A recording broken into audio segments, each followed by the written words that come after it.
they are not eligible for, especially people that and caste is Hindu, right? Casteism, caste. Only Hindus are segregated into caste, categorized into caste. So once a person becomes a Christian, he loses status. He's not a Hindu anymore. So is that your question, which I answered already? Yes, I think so. Yeah. My last point was you explained this philosophy of taxation by Christians. Is it not the same philosophy propagated by Muslims? We're not talking about Islam here. I can only talk about what I have studied. So Christians have a historical precedent, which I have given the examples of. If you ask me, is this not what the Muslims also do? Islam also does. I have to look into the history of Islam. Christians have been converted in the last 1,000 years, and they have perfected their role in doing this in different continents and within social groups. Are there any specific groups working over in India who are targeting the Indian populace of this? Any specific groups of people who have all the text and all that? It must be an organization somewhere in US or UK. Any Indian organizations like that? He also made a statement that of a pastor said something and it becoming the talking point in that circle, a small little village or town. How often does it happen? So it's an organization. Specifically, we have heard about Angelus. Now, I mean, Indian village, or is it an organization from somewhere outside? Yes, so are these organizations all funded from outside, or are there some Indian ones that are organically grown? Is that your question, Dhanraj? Yes, something like that. Yes. This is a mixture of both. There was a time when a lot of foreign funding used to come into the country. Now we've changed, I think, SCR laws. We are not seeing that problem as much. So how Christian churches, their model is in such a way that initially the funding comes from outside, then every funding organization gives a particular time to the local Indian organization to become self-sustained. So there is a thing called tithing. The 10% of a believer's income goes to the church. Every month, a believer, if there are 4 members from a family going to the church, it's 10% into 4 of their income goes to the church. I mean, earning member. If all the 4 are earning members from one family, each one gives 10% of the income to the church. So this is how the church gets revenue. Plus, there are weekly offerings. Every week, when a person goes to church, there is a particular hour of time, 15-minute time, where the church collects offerings. So churches become self-sustained very easily, very fast. So initially, the funding may come from foreign organization, but soon they become self-sustained and they have a lot of money because a lot of wealthy people are also becoming Christians these days and start going to church. So you're saying that all of them start from a foreign support. So there's nothing that has organically sprung up in India which is not connected with anything, but they're just so zealous that they fund their own things and they start up without any kind of outside support. Is there any? Not necessarily that every Christian organization that we see today has been funded by a foreign organization. No, there are many organically developed churches, established churches in the country. And who are behind those? Like, who are people who are getting them set up here in India? When I convert, I'm motivated to start a church of my own, right? So again, this is a mixture of people. Some of them truly believe in the Christian message and want to spread it. So they start a church. Some know the monetary benefit of starting a church. So they start a church. Some like that fame, that name and fame, standing up on a podium and addressing a crowd in thousands. So they go ahead and start a church. So this is a mixture of people. Why one is what motivates one to start a church. Thank you, Sir. And Dhanraj's next question was about the. You said that whenever such incident happens where a pastor says something, very horrible, then there's a discussion that happens in a small village. Something said it's been happening in the community. So how often does it happen, and what are the liberties that one can discuss? Okay, all the examples that I gave are from mostly from the south, two sub states, Andhra, Telangana, and Tamil Nadu. So these are people with decent following. They speak great English. They're good in their English. They're good in their regional language. So to answer how often it happens, all those statements, most of the statements were during a public debate or publicly when they were addressing a group of conference of Christians, or on their YouTube channel. So how often it happens? As often as they want to make it happen. All of them own studios. Most of them own YouTube channels. So a church is like a media company, also plays the role of media company. And a church's audience or a pastor or a Christian organization leader's audience are his community of believers that may or may not attend his church, but they are followers of his YouTube channel, his talks and all that. Not everything, again, this might happen in villages, and India has many villages, right? So a lot of it may not come to mainstream media also, or it may not come out. They happen every day, everywhere, in every church across the country. And also from the other side, you said that now Christian community is waking up and they're having the discussions and becoming aware. So is this more prevalent in the urban areas or the villages where they start to question these pastors' comments? So how frequent is that, and what are the dynamics? Okay, so when a person or family is associated with church, the tendency to question is dead. Question the pastor especially is dead, because there is this constant indoctrination happening that God is the highest and pastor is his representative. Pastor Garu is a a respectful term in Telugu. So he should not be questioned because he is led by the Holy Spirit to do God's service. So even if a family or an individual wants to question, that fear is constantly there. He is a representative of God. He is a man of God. I cannot question him and earn God's wrath. So that indoctrination is happening. But like I said, there is the feeling. I don't say it's an open discussion among Christians at village level. I'll give you an example. When a pastor comes to goes to a village, he goes on a bicycle. Okay, and he is most probably not married. He is single. He cannot take the family to his place of work, which is a village, because he cannot afford to take care of it. So he goes alone on bicycle. Within a year, he buys a two-wheeler. Maybe in a couple of more years, he buys a car, and then comes building a two-story, three-story. But the villager who became a Christian after the pastor went to the village is in the same situation 5 or 6 years down the line. So no divine miracles, no benefit from the church, the pastor, but sees pastor growing. So they are questioning this aspect of it. We did not get any divine benefit, we did not get any material benefit. So what are we doing here? Abandoning our culture. And also there is this fear, they're not much educated, don't have much exposure. So there is this, the philosophy is also that, oh, maybe we abandoned our ancestors' religion, maybe that is the cause of our misery.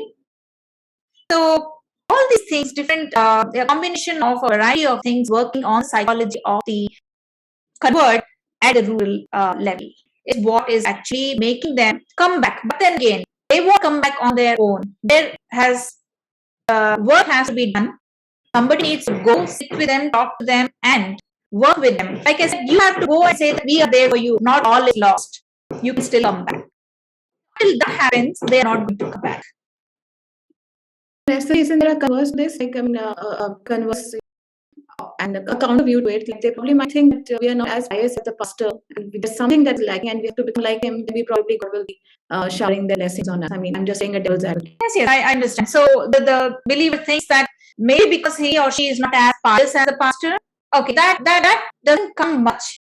That's not part of the convert's psychology, because the convert is doing everything that the pastor has told them to do. They give the tithe more often than not. They give the weekly offerings. They go to church every Sunday. They take the entire family. They have converted a couple in their community, which is they have saved a few people for the glory of God. So they do everything that the pastor has said. And they also emulate the pastor in the piety, in his party, whether the pastor is pious or not, at least to show off. He is in the public image of a pastor is that he is pious and is a godly person. So this philosophy is very rare.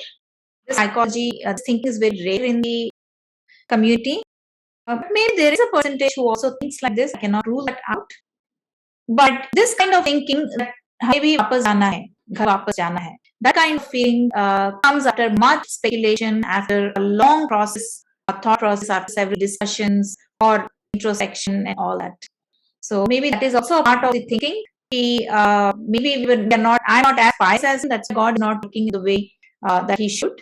But it says, the Bible also says, which the pastor may have already told and preached to them, that faith as big as a mustard seed is enough for me to embrace you. Good morning. Thanks for giving me that opportunity. I don't have a question, but I have a remark to make. I'm a professor based in Delhi for last 5 years, but I was born and brought up in Lucknow and have gone to all the Roman Catholic schools we never realized, that this would take a turn like this in our later part of life. My observation is that we were very happy studying in that school right through to the college level and then moved on. We never discriminated between our class fellows, etc., etc. And then now I live in Vasantanj area, where within a radius of 3 or 4 kilometers, there are at least 3 or 4 huge churches which are sprung up. They every Republic Day or every Independence Day, Christians, they bring out a fantastic night march and singing our national anthem, etc., which is a very good sign to see and notice. But yes, I agree that at this time, what SR is doing, this kind of a requirement definitely has come up after so many years of our life. I noticed that there are some very good people, very highly placed people like IPS Robera, or there are, I know, of Air Vice Marshal, the Christian and retired from the services, etc. They are all, we look up to those people, but yes, slowly and gradually we realize that one of my friends is in an intercaste marriage with a Christian girl, and there the children are indoctrinated just as among other castes. They are indoctrinated to call Hanuman as the monkey god, and things like that, which is very disappointing. So yes, of course, I am expressing that in a way what SR is doing is right, but this needs to follow up in a very disciplined and calm and cool manner. I would never encourage or appreciate what Bajrang Dal does and what signs had to face. So these are some acts which spoil or tarnish our reputation as Hindus, and we are all very patience-loving and peace-loving people. This is what I say. And so, coming to the point that even Modi had gone to Europe and he met the Pope in Vatican. He went and he invited over the Pope, who so well received Modi as Prime Minister. These are some very good, humble developments. But yes, we need to pursue and stress on the fact that all what Esther is advocating percolates down from people at the higher level, down to the lower level, down to the grassroots level people, and this kind of conversion need to be checked by very peaceful means. That's my take. So I appreciate what SR and the organization is doing, and this must go on the social media, etc. That's my take on it. Thank you. I just said I never find I got enough from her. She is really a person of Christianity. And I request you to write your thoughts in the form of books so that we can go to it again and again and become masters like you. Because one is only not enough. You need many like you to keep on the fight. Second thing that I will say is that you always have delineated very clearly what the problem is, how the Christian missionaries are working over the years. But now the challenge is how to bring back our own people. Now I want your thoughts to see that how this process can be done. How can we bring back our people? How can we counter the arguments? One set of argument that they make that respect to Hinduism that can be in any way answered with respect to the text that we study, and here also I do my bit of it. But second part is the kind of the aspects they quote from their books.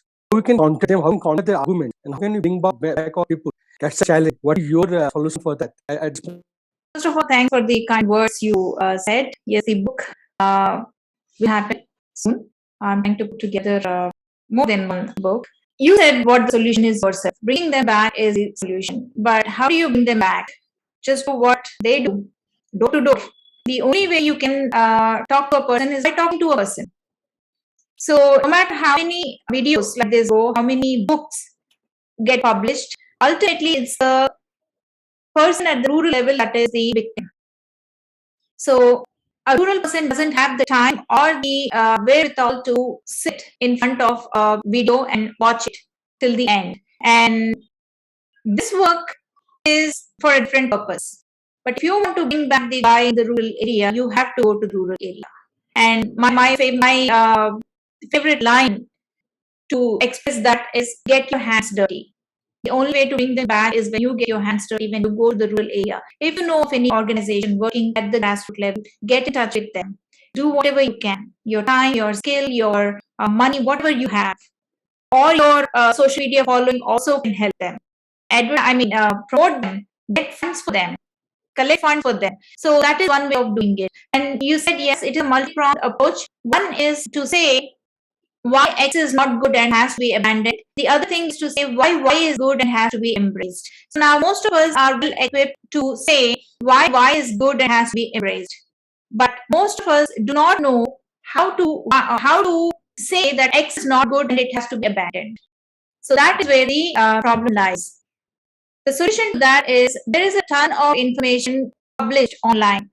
Not much by Indians maybe, but a lot of people from the West have published a ton of content online. So talking about why Christianity is not what it presented itself to be. So read the literature, watch those videos, make notes, and be prepared with answers when you find maybe your relative, your neighbor, or your colleague falling prey to the to proselytization. So you equip yourself with those arguments.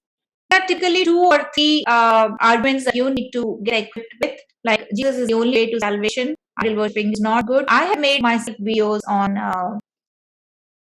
how to counter idol worshipping argument. The idol worship is demon worship kind of argument of Christians. So equip yourself with that literature. Become aware of how they are converting. What are the lines or arguments or the scripture that they are using to convert? So there are so many resources. There are so much of content. You just have to sit down and watch them and make notes. Namaste, Esther. It was a good talk. I have a question related to Alochi and some other friends. I studied in a Hindu school. Most of my friends were Christians actually, so they studied with me only. So they go to church and they do all puja with us. And till there we are good friends. After listening to your talks, I got enrolled in the theology or the Christian theology. So how do I counter them, or should I just start conversation regarding this? And one more is one of my family converted to Christianity. So after listening to your talk, I went to the immediate family and asked them, if come back, will you guys accept them? So their answer was no. So what is the your thoughts on this? Are you saying the Christian that converted refused to come back? No, the immediate family is not accepting them. I just went to the immediate family and I had a chat with them. So the brother is converted. Their family is not ready to accept them back. Converted to Christianity, but the Hindu family is not ready to accept them. Yeah. Isn't that a natural reaction for a family? No, I just told them this is the to my knowledge. I told them this might be a problem. This might be the situation. But still, I don't know. So yeah, it's just my observation. I'm just sharing with you. Yes. So yes, that is the most natural reaction that a family will give to an incident like this. When a kin of yours gets converted, the first reaction is you're upset with it. It hurts you. You're disturbed with it. And I would say this is just a phase with the Hindus being inherently tolerant and सब कुछ चलता है, सभी धर्म एक जैसे हैं kind of attitude. This phase may not continue for long. But the solution would be to try and convince, try and talk to that person and find a middle ground. So unless the family doesn't mind severing ties with that kin of theirs. So I think it is an individual thing, Rohitji, whether they want to accept that person or not. But personally, if you ask me, I would say sit down with the person, talk to him, try to understand where he's coming from or what is his motivation to get converted. But all caution has to be taken to make sure that rest of he doesn't succeed in converting the rest of the family. This usually happens. Yeah, I'm from Karnataka. Okay. So I think the situation is not so bad compared to other states, I think. But he has converted recently, maybe 5-6 years back.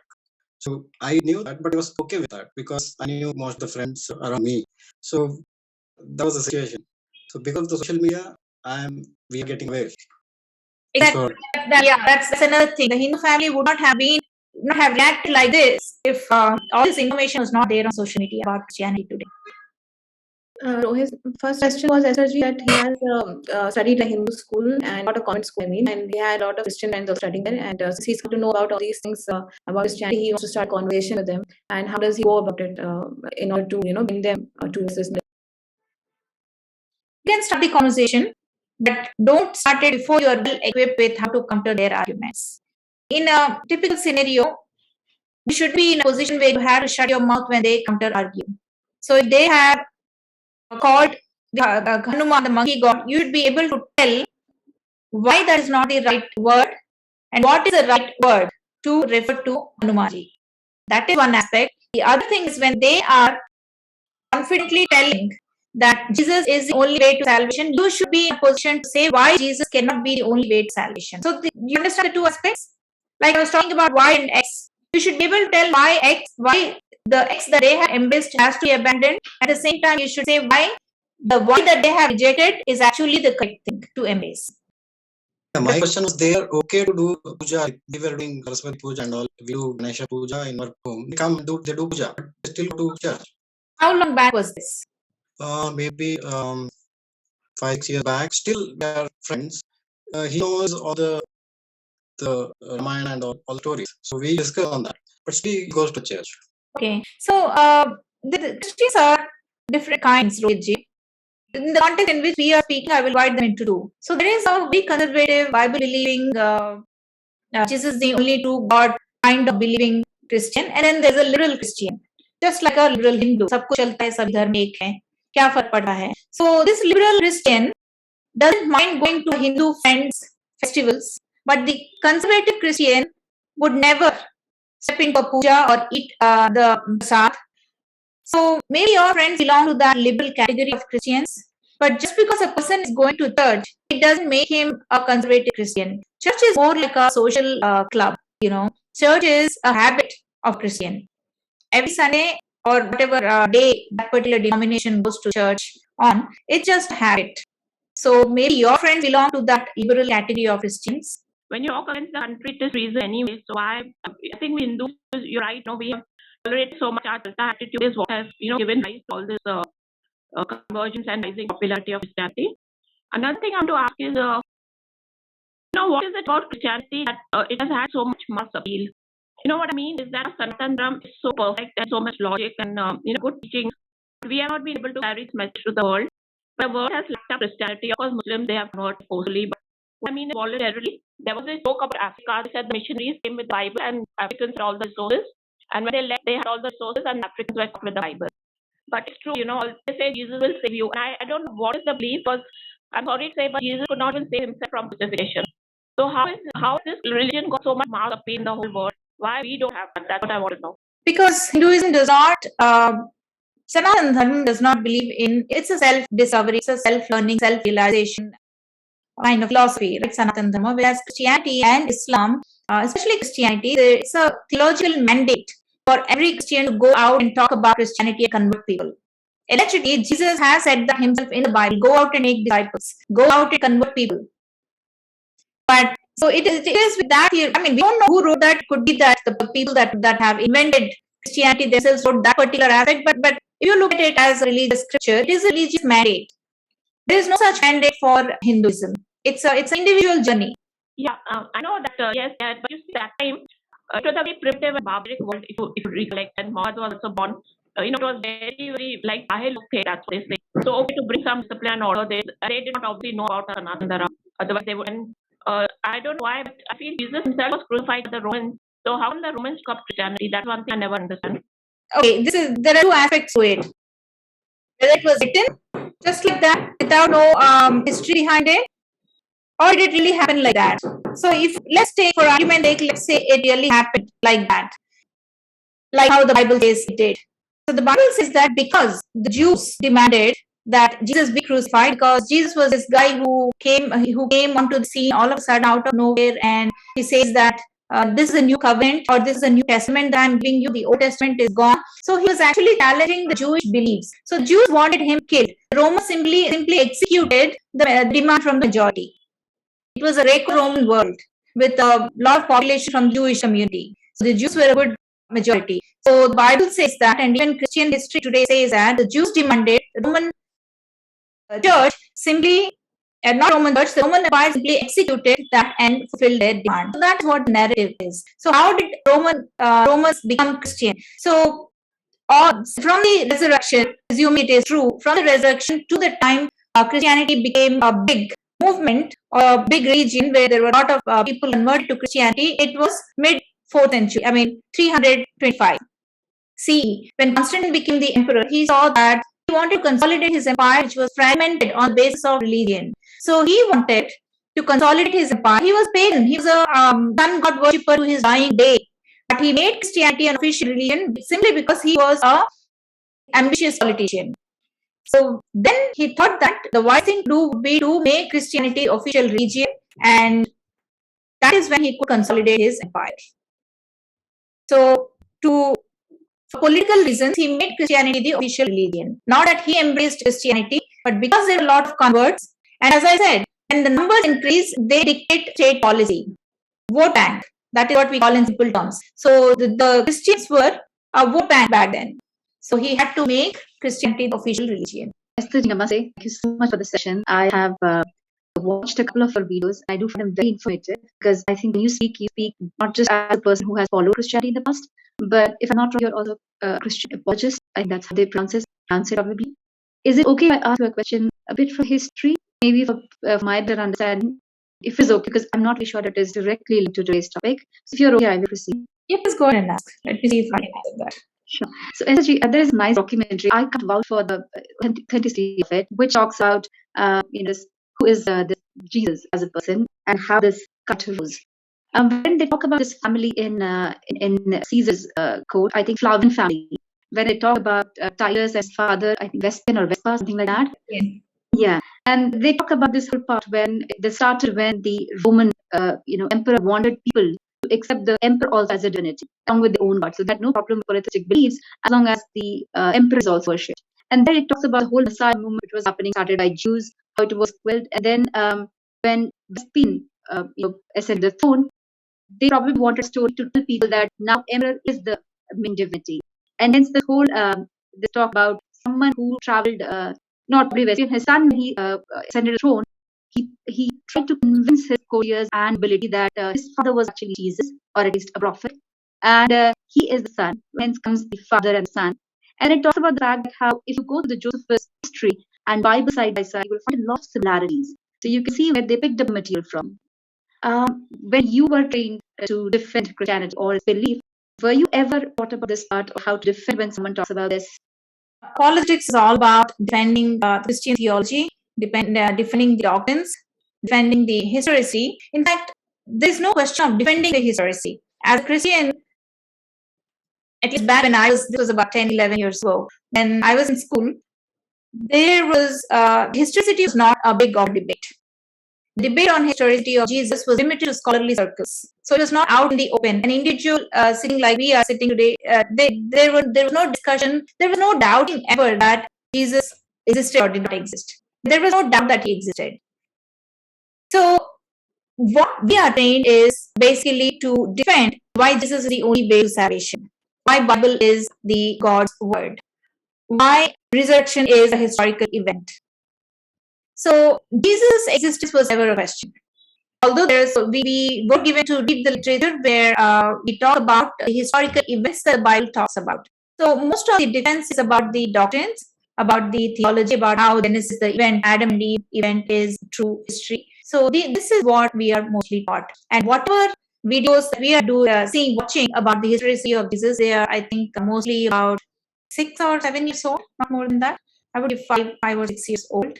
So there's a sudden explosion of this debate. It has come out of scholarly circles and come to an individual level or lay person level, this whole discussion.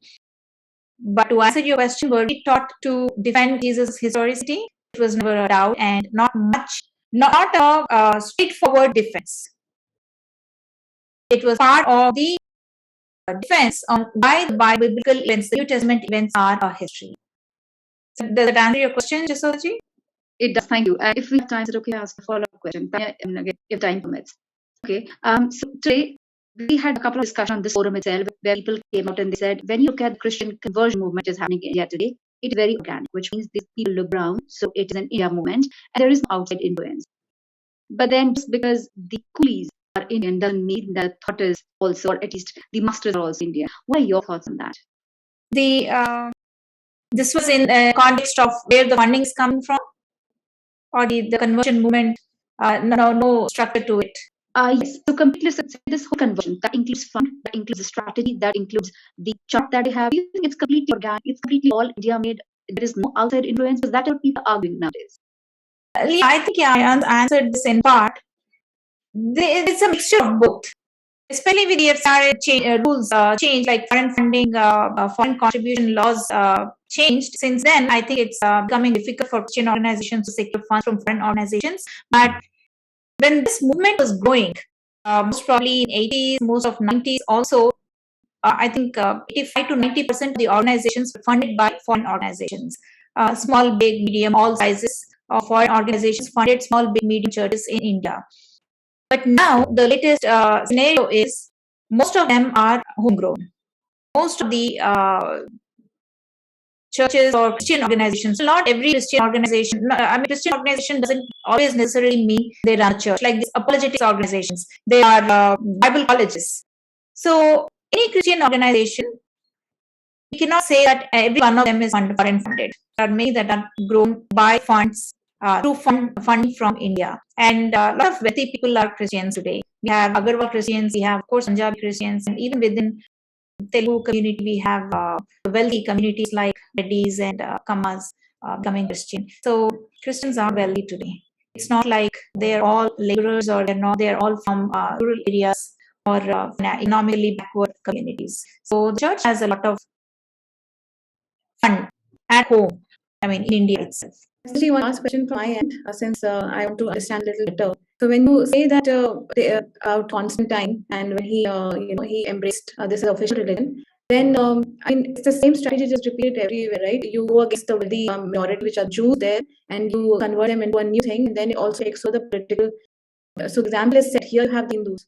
That you take over, you try to convert, and then you take over the state. So this is replicated everywhere, wherever there is a kind of a majority that you. So it's also kind of political tool, which you already mentioned, and that's how get the sanction from there that we are supposed to do this everywhere, and then we get a hold on the politics also. That is one observation which I mean I think you already mentioned that, so there's nothing to clarify. But the second point is that you said that the Bible is written that even your faith is a mustard seed, and I can embrace you. So here there is a kind of a pastor or the church that's taken over the lady, and they don't know the Bible that much, but these people interpret and put it across such a way, so they have a lot of control over the people, much more than what the Christian faith is. But it is the pastors and the church that is running according to their own interpretations at most of the time. Is that a right observation? Absolutely, yes. That's why we call there's a Christianity and there is a churchianity. So what the world is following today, most of the places, is churchianity. It's the interpretation of the pastors of the Christian religion and the scripture that is being followed today. So that's why we see church losing hold in many Western countries, because people are getting to know it on their own, reading whatever there's. But here, I mean, here they don't read. First of all, ask any Christian how many verses he has read from the Bible, how many chapters or how many books from the Bible he has read. He or she has only read to the extent that the pastor has told them or the pastor has preached about in the church. And I would like to talk about the Gita University project that taking up with strings and this other thing. To explain it in a simple way to people what exactly you are trying to do through that. In one line, the goal is to have about 5 billion people embracing Gita by 2050. So that's the long-term goal. To do that, the whole of 2022, we are raising funds for establishing a Gita University. Now, we want to educate 5 billion people about Gita. There has to be an establishment. So we are coming up with, at least we aspire, we desire to come up with a Gita University, and where we will train 1,000 gurus. 1,000 gurus will be trained on that university. So the 1,000 gurus will not come from, they're not all Indians. They come from around the world. And to be able to train 1,000 gurus in Bhagavad Gita, there has to be establishment, of course, and a lot of resources for that. And the committee will be of 108 members. So the infrastructure is also to house those the committee members, the staff, the gurus, and anybody who wants to learn Gita. So for this Indian infrastructure, 2022 is going to be a fundraising year. And we also, in the video that we recently released, giving out information about the university, we have talked about how one can contribute without feeling the pinch on the pocket. So this is about, for 20 months, a person commits to contribute 500 rupees a month, 20 months. So at the end of 2022, beginning of 2023, we will begin the construction of the university. So right now we are also looking for procuring land. So we're looking at a 100-acre campus for this. So I want people to have this goal in mind. It's not just my goal. It's not just a string goal or our founder Mr. Anand Reddy's goal. This is the goal of Bharat. This should be the goal of every Bharatiya. I feel. So this is the only way. I don't know how many people here know the value of what Bhagavad Gita is, but this is the only way the world can be brought back to the path of dharma. So this is one text. If you look at it, if you read it, practice it, implement it in your life, you don't have to look anywhere else. So that is our understanding of the Bhagavad Gita. Thank you so much, Esther. Now, all of us, the reason I asked you to talk about it, because we talk about the problems and the issues and what we need to do, but what is being done, that also needs to be put across. And what you're doing, I think, is an affirmative action which we all are looking forward to support. And the objective of this Gita University is, I mean, when I watched the Strings YouTube channel, it was basically that we need, since we're lacking and we are deracinated from our roots, therefore we don't have good people in the society, we don't have those aware people in the bureaucratic positions, and we don't have those aware people at the political level. So it goes from the ground to the top to first educate them at the bottom, to the root level, so that they can be aware citizens and then help hold the government responsible. So it will become a proper Ram Raj, if you have to say. That's where this base is, the Gita and other ancient texts, which has to be passed on for us to become a solution-based society. So that is the solution that very rightly SRG and the other members have taken up.